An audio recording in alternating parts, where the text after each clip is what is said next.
Kamusta mahal na mga manonood, tinatanggap ko kayong lahat sa channel.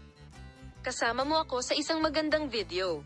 Nilinaw ni Ozgie Girl, na maligayang kasal kay Ken Yaman, isang aktor na katulad niya, ang kanyang mga salita, "Mahal ko, ayoko ng sakripisyo."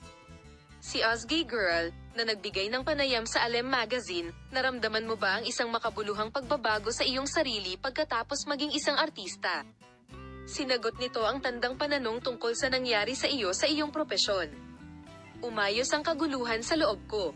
Mula nang maalala ko, nagkaroon ako ng matinding gana sa buhay. Ang ganang ito rin ang palagi kong nawawala.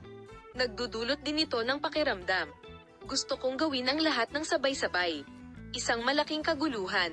Ang pag-arte ay nagbukas ng napakaraming espasyo para sa akin na ang ganang kumain at pag-usisa ay naging isang kalamangan.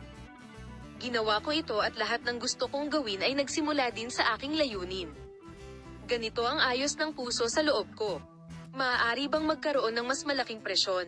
Ang aktor, na nagsabi sa isang nakaraang panayam na gusto ko ang mga kilos ngunit hindi sakripisyo, ay nilinaw ang kanyang mga salita at sinabi na ang tinatawag mong sakripisyo ay masakit sa ating ego.